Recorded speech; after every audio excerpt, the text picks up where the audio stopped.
المصريون للأسف الشديد دائما ما يكررون مقولة نحن خير أجناد الأرض ونحن الذين أنقذنا العالم الإسلامي، لكن الحقيقة مختلفة جدا. فبينما كانت الجيوش الإسلامية تستعد للمعارك وتحشد السيوف وتضبط أمورها واحدة ثنتين، كان المصري في تلك الفترة مستعبد عبودية مش طبيعية لدرجة We protect Saudi Arabia. Would you say they're rich?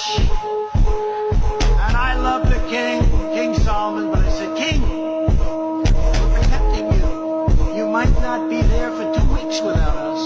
You have to pay for your military. لا يوجد بمصر أي قواعد أمريكية أو أجنبية أخرى، ولن يكون هناك تواجد لأي قواعد سواء أمريكية أو أي قواعد أجنبية أخرى على أرض جمهورية مصر العربية. دي يا جماعة وظيفة جديدة، وظيفة لسه نازلة السوق جديد، وظيفة اللي مالوش شغلانة، وهي مراقبة الشأن المصري 24 ساعة.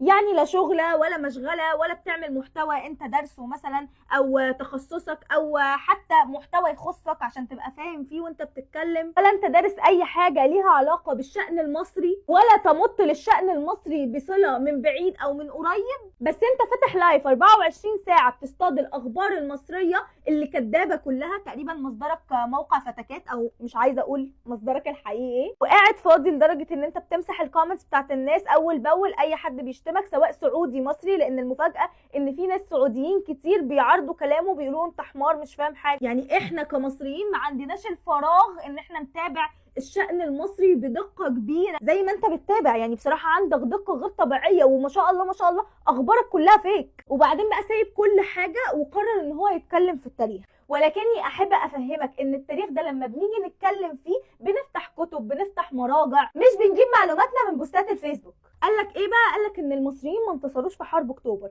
العالم كله بيدرس ان دي اعظم عملية عبور على مر التاريخ، واسرائيل نفسها اعترفت بالهزيمة، وجاي لنا واحد بيحلل التاريخ وبيكتب التاريخ في اوضة نومه، والمفروض ان احنا نصدقه. لا ومش كده وبس، ده اكلمك كمان عن معركة عين جالوت. دي بقى كانت نكتة الموسم. قالك ان مصر ما كانتش بتعمل اي حاجة، وان احنا كنا مجرد عبيد ساعتها، وان احنا ما قدمناش غير دعم لوجستي. الجيش المصري اللي كسر عين التتار اللي كانوا راعبين العالم كله وحمى المنطقة كلها بما فيهم بلدك من الإبادة، قدم دعم لوجستي وبس. فمعلش الهبده دي كانت واسعه قوي منا. الاجمل بقى ان اخواتنا السعوديين بيخشوا في الكومنت عنده بيقولوا له كل اللي هو بيقوله ده هري، وطبعا بيمسح اول باول، ان ببساطه انت بتزيف في حقائق العالم كله عارفها. وزي ما كلمتك قبل كده ان في ناس بتسعى كل السعي وبتجتهد كل الجهد علشان تحاول ان هي تزرع فتنه بين شعبين او بين بلدين، الحلوف ده من ضمنهم. يعني فتنه ماتت قوي بقالها كتير. يعني لو جيت لنا مثلا من كام شهر